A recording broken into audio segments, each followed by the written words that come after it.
Okay, so let's talk about dealing with problems with the guest. They come really in two categories. There's a problem that the guest is reporting, like, say, they can't find a frying pan or the hot water's not working, to we actually have a problem with the guest. They're either breaking a rule or like they're having parties or they just have been complaining about every little thing that are not warranted. Okay, there's times if they complain and we deserve it, then we need to own up to that. We need to fix it. So let's go back to dealing with problems with the property that get reported to us. And those are everything from just minor things to major things that need a full repair. So first off, make sure to always communicate. Any problem has to be communicated in the Airbnb app. Never move over to WhatsApp. Never move over there like, oh, I can send photos easier with WhatsApp. No, because when the time comes for us to collect on insurance, the air cover insurance policy that comes with Airbnb, we need to have all the evidence in there so that we can collect on that or collect money from the guest if they need to pay for something that they've damaged. Okay, so that needs to be a going record. Let me give you an example. They report on Airbnb, they're like, hey, I got up this morning and there's no hot water to take a shower. And then let's say you reply on WhatsApp and you say, oh, you must have forgot to turn on the water heater. There's a switch on the wall. Just go ahead and turn on the water heater and wait 20 minutes and it'll be fine. But that was all said in WhatsApp. All that Airbnb knows is that the guest reported that there was no hot water and that you did nothing about it because there's no reply from you in Airbnb. So it really looks like we did nothing to solve the problem. That's why the guest could come later and say, yeah, I think I deserve a bit of a refund because as you can see here, there was no hot water in the property, and all Airbnb would do is look at that and go, yeah, it looks like they didn't fix it. So always, always, always communicate on the Airbnb app, especially for solving problems. Okay, now when we solve problems, first of all, try to communicate as quickly as possible so that the guest isn't worried that you don't know about it. Okay, so that's why, waiting 24 hours for replies is just too long. As soon as you find out about a problem, say, oh, okay, I understand, and then try to solve it if you can, just in the messaging.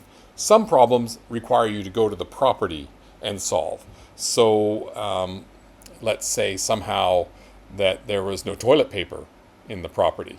Don't send the guest out to go buy toilet paper. You have to go and deliver some toilet paper to the property. Those type of things. Make sure also to never blame or shame the guest. Like say the toilet gets clogged or something, and you have to bring a plumber in and they have to do all their work or whatever. You please don't go to the guest and be like, what did you put down the toilet? Did you do this? Do you know this is all your fault? No, we don't do that. We just solve the problem and then move on from there. Okay. Again, try to solve the problems as quickly as possible, and we do that through communicating all of the expectations. So let's go back to the toilet problem. Hey, the toilet is not really working very good. Oh, I'm so sorry to hear about that. Let me come over and inspect it. Can I come over at 1 o'clock today to see if we need to bring a plumber in? And maybe you go visit at 1 o'clock, you give it a couple of good plunges with a toilet plunger, and then you test it and everything's working fine. Or you can say, hey, let me call my plumber. The plumber can come today at 6 o'clock at night. Are you okay with 6 o'clock tonight? Do you want me to be here for that, or are you okay with that? And then work that all out. Make sure that when everything is done and the problem is solved, always go back to the Airbnb app, especially if you've just been in the property talking to the guest saying, hey, can I have a plumber called? Make sure to go back and put a summary of that in the messaging in Airbnb. So the company, Airbnb, always knows that the problem was solved. So you can say, hey, it was good to see you today. I'm so glad that we were able to fix the toilet problem. Sorry for the inconvenience, but it was great to meet you, and I hope you have a great holiday. So again, there's a record of that the problem was solved. Okay, so that kind of covers all of that.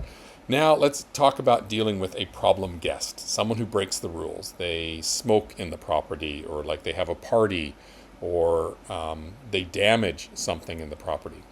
First off, the guests must always treat you with respect. Now, sometimes they can be frustrated. They've had a long travel day and the key isn't working or something, and I get that. And they can be frustrated, and that's okay. But they can never cross that line to be disrespectful.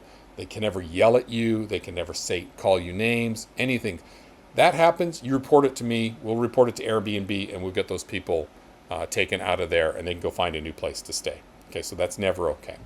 A lot of times, if there's damage, most guests will just confess to it. They'll even tell you. They'll like, "Hey, I'm so sorry to say, but we had a good time last night, and we ended up breaking two dishes, a wine glass, and a plate.